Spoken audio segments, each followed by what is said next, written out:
Today we're here announcing nearly $2.2 million in federal funding to the Niagara Falls City School District to improve and expand Head Start and Early Head Start in Niagara Falls. This is in addition to the $2 million awarded last year. Mark Laurie believed more could be done to give children a stronger foundation for lifelong learning and opportunity. The district applied through the Department of Health and Human Services to become the Head Start operator and assumed responsibility for the program in January. Over the last several months, the district's Head Start team increased enrollment from 51 students in January to 91 students in June. They are working to double enrollment again by the fall to a total of 181 children in the city of Niagara Falls benefiting from Head Start and Early Head Start.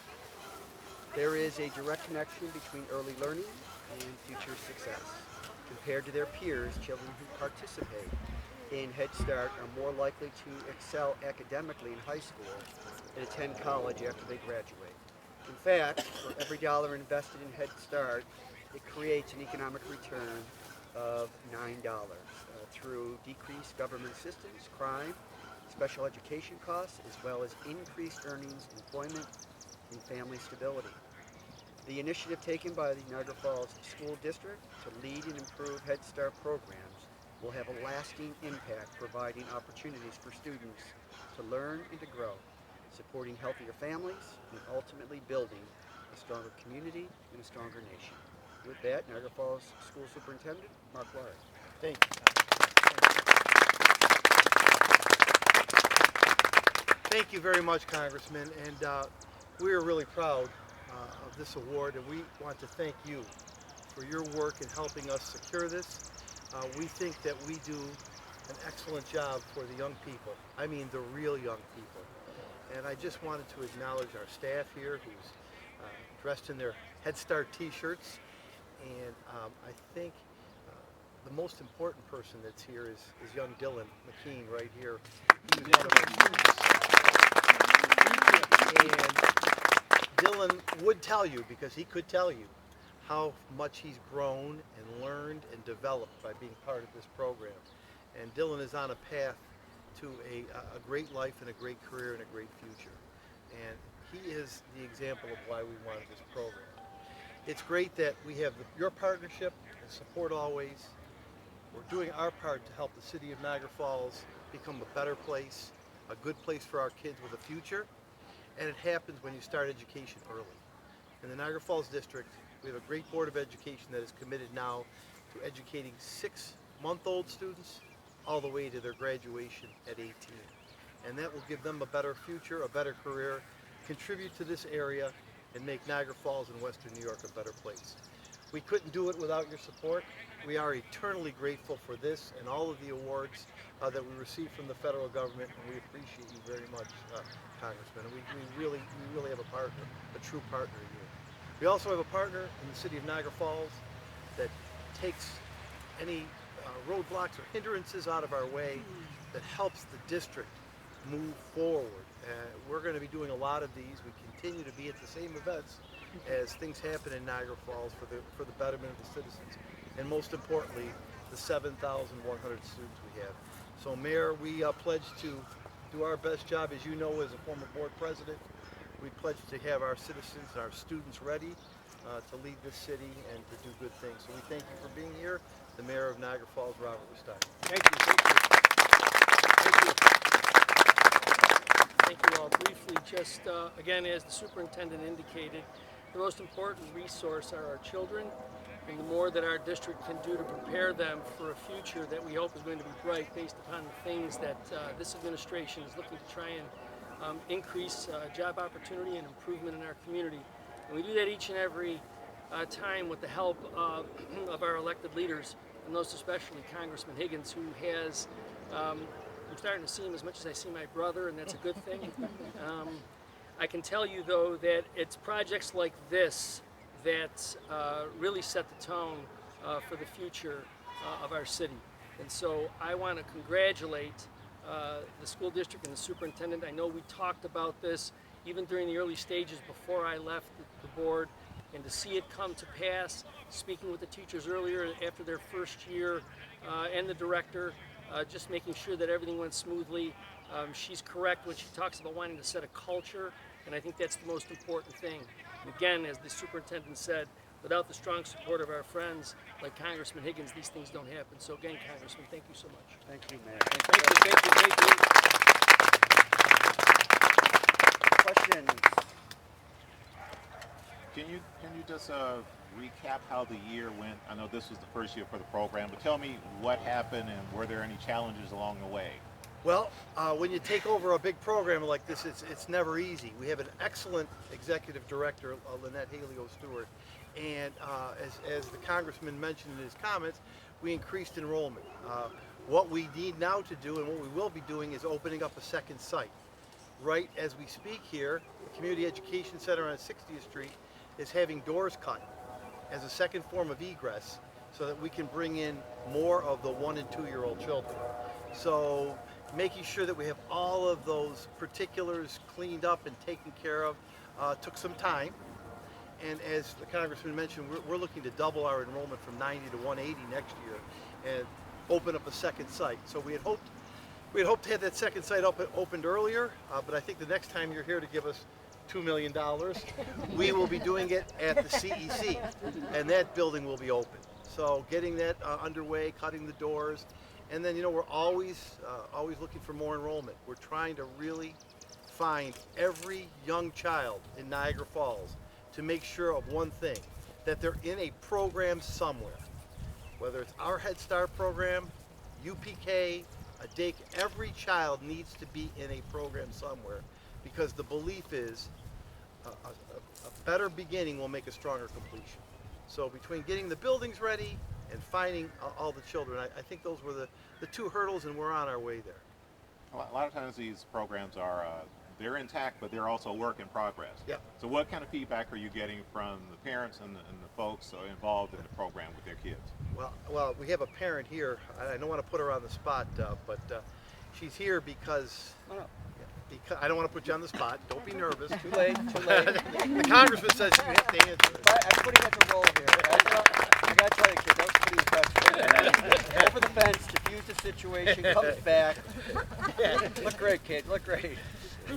Thank you. Could you talk a little bit about what you... Identify yourself. So I'm Danielle McCain. I'm Dylan McCain's mom. He entered the Head Start program in September, and he could only say a handful of words. He had barely any communication skills. He didn't know his ABCs. He could only count to 5. Yes, and now he Football can and play baseball. football and baseball. Yes, and he can say sentences. He conversates with people. He can dress himself for school in the morning. He can tie his own shoes. I mean, the Head Start program has done.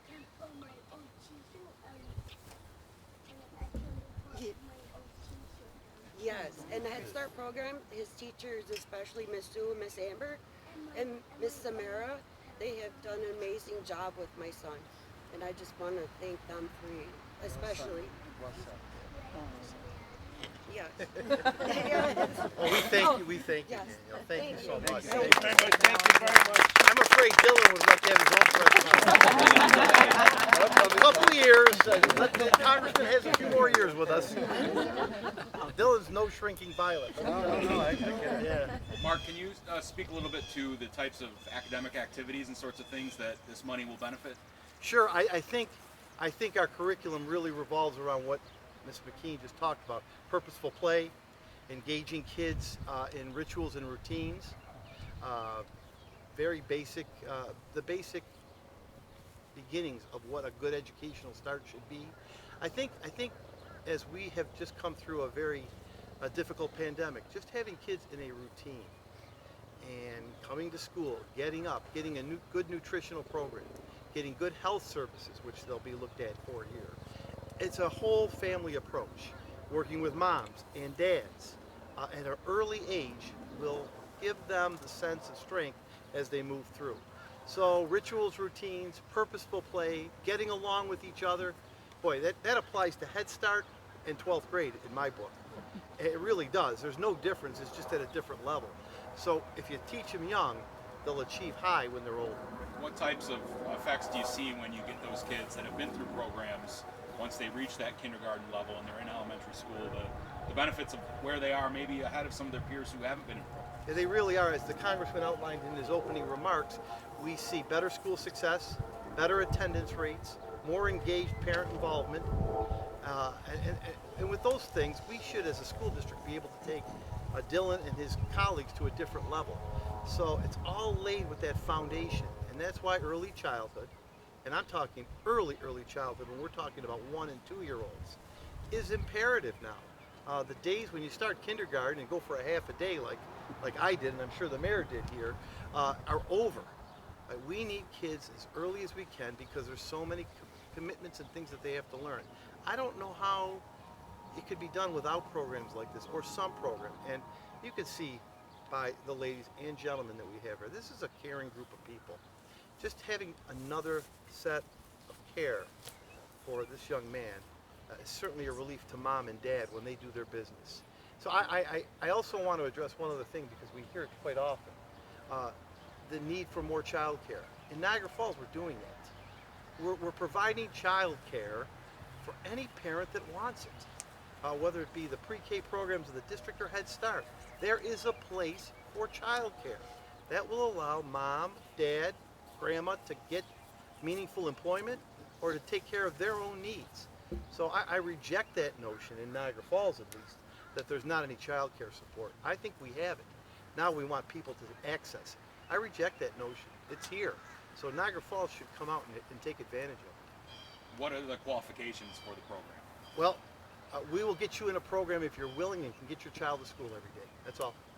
We just want willing people. Get them here, and we'll take over for. It's almost like that commercial. I don't want to plug too many things here, but come to us. You be our guest, and we'll take care of them. I would trust the ladies and gentlemen in the black shirts and their colleagues that aren't here. They have done a phenomenal job. Can we hear from the executive director and possibly a teacher, because they're the ones in the classrooms. Sure. They're interfacing with the kids. This is Lynette Haleo Stewart, the director of the program, and you can pick out a teacher.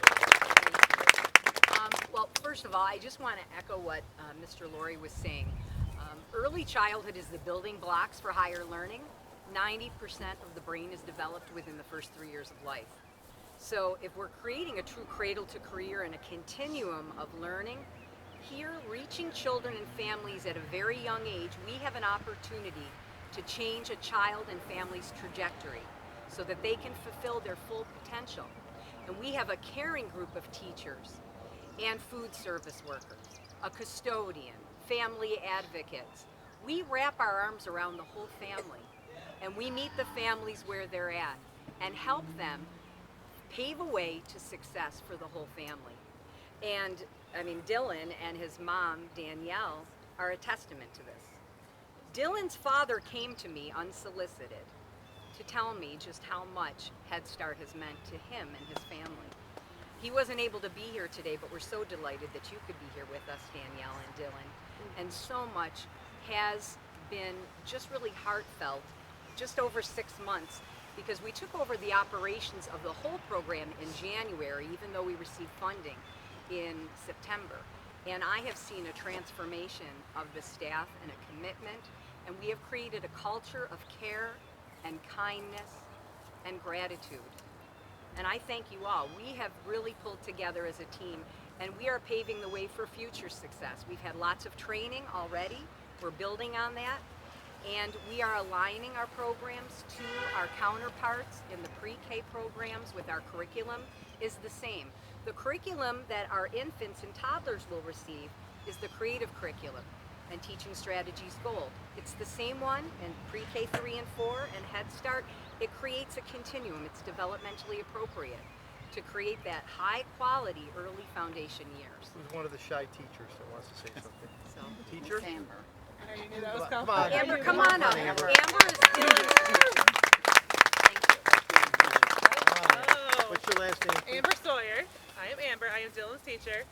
I just want to say I'm mostly thankful for the parents, because without the parents and the kids, we wouldn't have anything. We need you to be here And I'm so thankful for Danielle just bringing us Dylan to begin with, and all of our other parents, and all of my coworkers too, for the most part. We all work together as a family, and What are some of the things that you enjoy doing with Dylan or or the all coworkers, everybody? it's actually a job for the most part. As long as I can get up, I like coming here. I like to come here. My bed is very comfortable, but other than getting out of bed, this is a great place to be. Everybody, for the most part, is always happy. We're happy to see the kids in the morning. The kids are coming in and they're so happy, and it's a whole mood changer for everybody in the building. What's the one curriculum thing that you work on? Curriculum, I know people are think that, like, oh, they're just teaching them ABCs and 1, 2, 3s. Mostly it is social skills. Right. Even if it's something as small as someone took a block from Dylan. Just little things like that, but they build. You thinking that I just have to say down Dylan, like, hey, we don't take that block from so-and-so. You think that that's just one little thing, but he's thinking about that all day, all night. He's building so many different skills on just one little conversation that we have. I think that's a really good point. Taking a block from somebody at Dylan's age really transcends to adult age. And we've got to learn to play with the blocks nicely, to use a metaphor. And we don't always agree, but that is a life skill, and it's metaphorically couched in a block here today. But if we don't learn that at his age, how can we as adults learn to do that? So, I really, that's why this is such an important announcement. It really is. I know there are bigger things, but this is about really the future. And it also should be said, Congress approves a budget every year that's about $5 trillion. But Thank you so much. the money that's distributed after that, there's a quality criteria, there's a quality test. And you don't expand bad programs, you expand good programs. And that's why the expansion of this program over a 24-month period has been incredibly impressive because of the great success that you have achieved. And more kids are able to take advantage of it, and that means more parents, and that means more opportunity, and that means wherever you sit on the political spectrum, we should all want our citizens, starting at a very young age, to and through adulthood, to be more productive, more independent, and more sustainable on their own. That's a good thing for all of us. Any other questions on this or other topics?